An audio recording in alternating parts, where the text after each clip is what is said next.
trahissent et ils disent « Dieu t'humilie ». Dieu n'humilie pas de cette façon.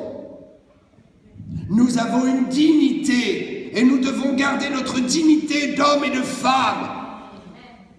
Nous devons garder notre dignité d'être humain. Quand Dieu humilie, il le fait dans la dignité. Il le fait toujours dans le respect et la propreté de l'individu. Il ne calomnie pas. Si un frère ou une sœur vient te voir et calomnie en disant tu dois accepter, Dieu t'humilie, non. Le diable te salit, n'accepte jamais cela. Je te salue, toi à qui une grâce a été faite. Le Seigneur est avec toi. Oh, je me réjouis de ce que ce jour-là, l'ange est venu saluer le roi des rois Jésus. Il est venu apporter la salutation de Dieu à l'humanité. L'ange est venu saluer ce monde en perdition. Il a été la visitation de Dieu pour l'humanité. Ce jour-là, Marie a reçu la visitation de Dieu. Dans quel but? Ce fut la saison de sa visitation, dans le but de porter l'espoir de l'humanité, de porter le Sauveur. Toute visitation de Dieu a un but: faire de toi un porteur de la bonne nouvelle de Jésus-Christ. Tu dois être enceinte des âmes. Tu dois être enceinte du projet. Tu dois avoir des projets. Tu dois engendrer Jésus pour l'humanité. Alléluia. Troublée par cette parole, Marie se demandait ce que pouvait signifier une telle salutation.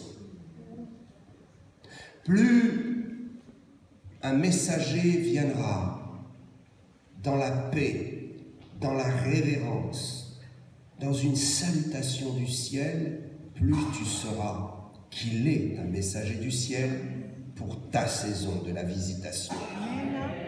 Nous croyons que la visitation de Dieu se fera comme ça, directement. Non, Dieu envoie toujours quelqu'un pour positionner le but de ta visitation. Alléluia. Amen. L'ange lui dit: ne crains point, Marie, car tu as trouvé grâce devant Dieu. Écoutez bien, ce n'est pas tous les jours que l'on reçoit la visitation d'un messager. Soyez très attentifs. Il y a des saisons précises. Dieu ne fait pas au hasard les choses. Il y a des moments où Dieu envoie particulièrement ses serviteurs et ses messagers parce que c'est un temps où tu as trouvé grâce. Toi, tu ne sais pas.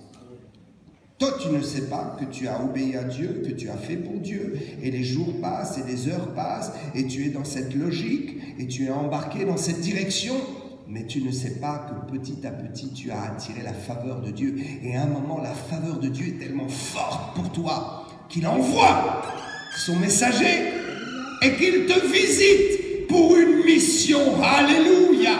Écoutez bien, la persévérance dans la foi crée la foi. Plus nous avons la foi, plus nous plaisons à Dieu parce que nous faisons ce qui est inscrit dans sa parole et nous obéissons à sa parole. Et plus nous marchons dans l'obéissance, plus la faveur du ciel est attirée. Et un jour, la coupe de la faveur de Dieu déborde. Et Dieu se lève de son trône.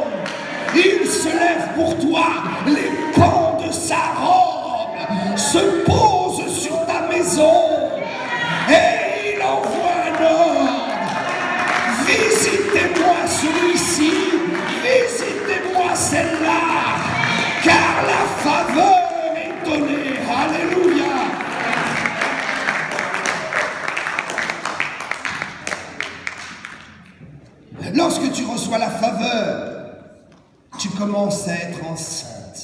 d'un projet qui va révolutionner le monde. Qui va changer le cours de l'histoire? Qui va laisser une trace dans cette ville? Qui va laisser une trace dans le nom familial que tu portes? Est-ce que ce seront les théologiens? Non. Est-ce que ce seront les riches? Non. Est-ce que ce seront les intellectuels? Non. Est-ce que ce seront les diplomates? Non. C'est celui qui a la faveur de Dieu et qui porte le projet de Dieu pour la bénédiction de l'humanité. Pour la bénédiction de l'humanité, on se souviendra de toi parce qu'un jour tu as eu le temps de ta visitation. Tout a changé. Marie avait la faveur de Dieu dans le secret. Maintenant, Dieu révèle sa faveur à la face de l'humanité. Oh, tu as été bien avec le Seigneur. Tu as été mis dans l'ombre. Depuis des années, tu fais des exploits avec le Seigneur. On ne te connaît pas, tu es dans l'ombre. Mais un jour, le temps de ta visitation arrive. Et ce jour-là, le monde entier verra qui tu es. Les gens parleront de toi dans ta maison, les gens parleront de toi dans ta rue, les gens parleront de toi dans ta ville, les gens parleront de toi dans ton pays, les gens parleront de toi dans les nations. Parce que lorsque la faveur de Dieu vient et qu'il envoie son messager, tu es porteur du projet du roi des rois, du créateur de l'univers, du maître. Tu es porteur du projet, non pas d'un homme, non pas d'un homme, non pas d'un projet qui finira, mais d'un projet qui ne peut jamais, jamais, jamais finir. C'est pour ça on va se souvenir de toi, on se souviendra de toi. Nous entrons dans le gouvernement précieux de Dieu. La visitation. Dieu dit, ok, voilà le projet, je les mets entre tes mains. Waouh! Dieu dit, non, non, depuis tant de temps j'ai un projet. J'ai trouvé quelqu'un pour accomplir ce projet, parce que tu as ma faveur. Dieu te donne sa confiance, et il ne te la reprendra pas. Tu peux entrer dans un gouvernement humain, ils te font confiance, et quelques mois après, ils ne te font plus confiance, ils te ferment la porte, tu ne comprends pas pourquoi. Ils avaient signé des accords, ils ratifient ces accords, ils déchirent ces accords, tu ne comprends pas pourquoi. Tu es dans un gouvernement, tu te lèves un matin, les militaires ont pris le pouvoir, tu n'as plus rien. Mais dans le gouvernement de Dieu, il n'y a aucun coup d'État. Jamais, jamais.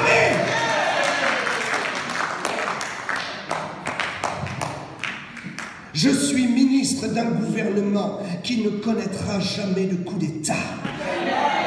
Parce que ce gouvernement a chassé les rebelles définitivement. Le seul qui pouvait créer un coup d'État, le seul qui avait dans le passé, avant que je ne fût, avant que je n'existe, avant que je ne sois dans le cœur du projet de Dieu, avant que je ne sois dans le sein de ma mère, je sers un gouvernement qui avait connu une révolte, mais qui a réglé définitivement et éternellement le problème de cette révolte. Dieu a vaincu Satan. Et tous ces ambassadeurs, le problème a été réglé. Dieu m'a tellement aimé. Alléluia. Marie a reçu la faveur. Tu porteras le Messie. Tu porteras celui qui va régler définitivement les problèmes de rébellion dans les gouvernements éternels. Alléluia. Il peut y avoir des rebelles dans mon église, ils ne pourront jamais fermer mon église. Il peut y avoir des coups d'État, des gens qui veulent prendre mon onction, ils ne le pourront jamais, jamais. Parce que ce que Dieu t'a donné, il ne te le reprendra pas. Il n'est pas un homme pour prendre Il n'est pas un homme pour donner et reprendre. Il n'est pas un homme pour donner et mentir. Il n'est pas un homme, il est Dieu, le Dieu Tout-Puissant, en qui nous pouvons avoir totale confiance. Je n'ai plus peur des hommes. Je n'ai plus peur de la trahison, parce que je sers un royaume qui me défendra et qui ne permettra jamais aux traîtres de prendre ma place. Je suis dans un royaume où il n'y a pas de verrou aux fenêtres, non. Il n'y a pas de cadenas aux portes, non. Je suis dans un royaume où je peux laisser mon portable et partir, où je peux laisser mes affaires et partir. Je suis dans un royaume où les voleurs ne peuvent ni pénétrer, ni revendiquer. Ce que Dieu m'a donné est une valeur spirituelle. Et dans le monde spirituel, je suis maître des choses. Dans le monde spirituel, tout traître est immédiatement enchaîné. Dans le gouvernement dans lequel j'évolue, dans le projet de Dieu, j'ai l'autorité d'enchaîner qui je veux. C'est pourquoi mon Dieu m'a dit, fais attention, ne maudis pas, parce que tu as le pouvoir, en tant que ministre de ce royaume absolu, tu as le pouvoir d'enchaîner qui tu veux. Tu as des chaînes et tu en fais que ce que tu veux. Mais surtout, mon fils, n'enchaîne pas les bons, enchaîne les mauvais. Un jour, un chrétien est venu vers moi. Il m'a dit une parole désagréable à la fin d'une prédication. Par révélation. Je lui ai dit, mon ami, tu as une voiture qui t'attend. Comment tu sais ça? Oui, j'ai une voiture qui m'attend. Tu vois, je peux me permettre de te dire telle chose parce que moi je suis béni. Je dis sur ma parole, toi qui es pasteur, sur ma parole, ta voiture ne sortira jamais du port. Il a ri. Je l'ai revu 5 ans après. Il s'est précipité dans une réunion à genoux, il m'a supplié. Voilà le papier de la douane. Ça fait 5 ans que ma voiture, on ne sait pas pourquoi. J'ai déjà payé 10 fois le prix qu'il faut pour qu'elle sorte. Mais à chaque fois qu'elle doit sortir, un homme qui est un douanier que l'on ne connaît pas se présente et interdit la sortie de ce véhicule. Ils sont venus, ils ont tout cassé, ils ont tout pris. Il y avait de la marchandise qui venait d'Europe dans ce véhicule. Mais je veux être délivré. Je veux récupérer ce véhicule.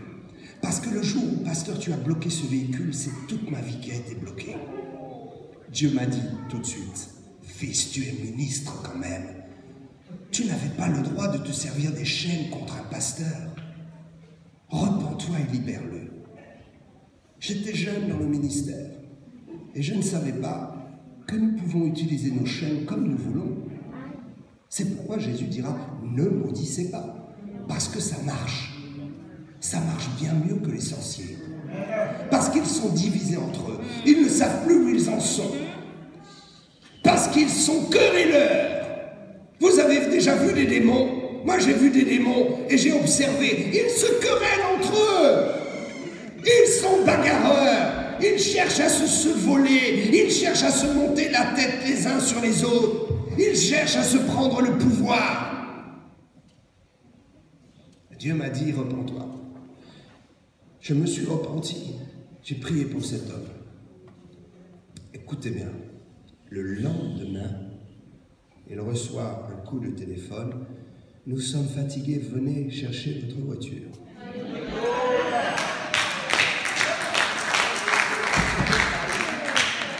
Cet homme est resté mon ami.